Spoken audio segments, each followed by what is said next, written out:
Set once upon a time, in a land smothered in fog and silence, there was a village so small it was forgotten by every map. The villagers whispered of the Thistle Queen, a fairy who ruled the forest beyond the thorn wall, an ancient barricade of brambles that bled sap like blood and hummed at night like a throat trying not to scream. She was once beautiful, they said, with wings spun of glass and laughter that made flowers bloom. But long ago, a nobleman from the south came seeking her magic and lied. He promised her a place among humans, to walk their halls and wear their silks, but instead trapped her in a mirror. When she escaped, her wings had cracked and her heart had turned to stone. Now she ruled the woods alone. The Thistle Queen no longer sang. She hunted. Each spring, she chose one child from the village. No one knew how she chose, but a mark would bloom on their wrist overnight. A single thistle, purple as a bruise. That child would walk into the woods at dusk, and they never came back. Some parents ran with their marked children, but the forest always found them. Trees grew in their doors.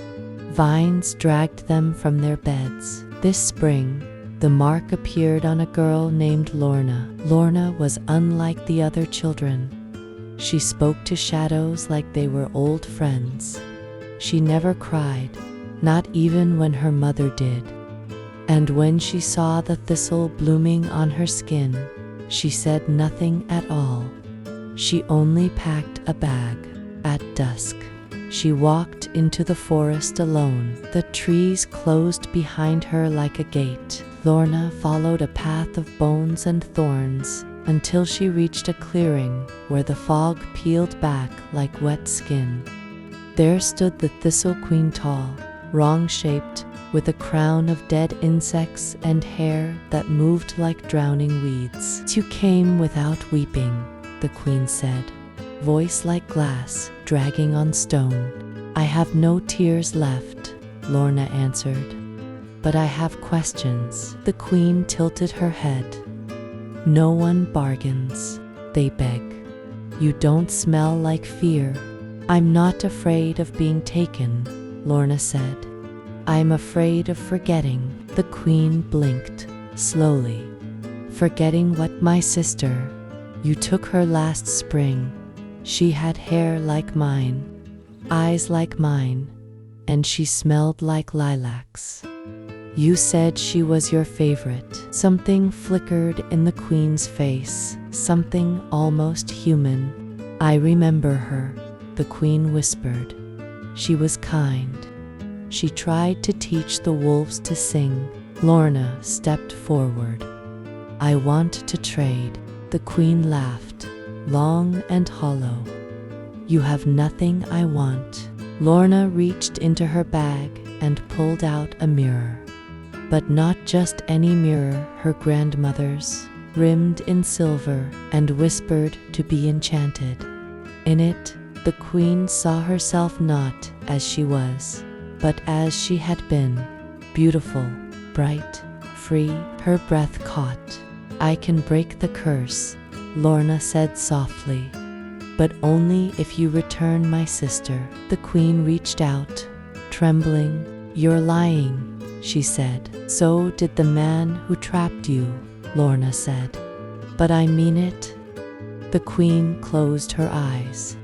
Her cracked wings shimmered faintly, like something trying to remember light. And then she screamed. The sound shattered the silence for miles. Trees shook.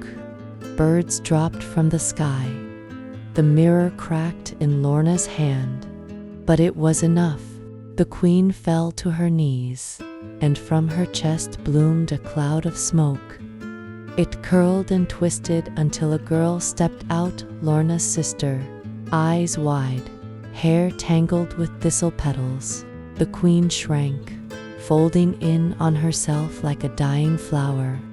Her wings burned. Her crown crumbled. But before the fire took her completely, she smiled not cruelly, but with a strange sadness. "Thank you for remembering," she whispered. Then she was gone, scattered like ash. Sorna and her sister walked out of the woods together, past the bones, past the brambles, past the humming trees. The fog never came back, and every spring after, the thistles bloomed, but only in the fields, never on skin. They say the Thistle Queen still watches, but not to take, only to guard.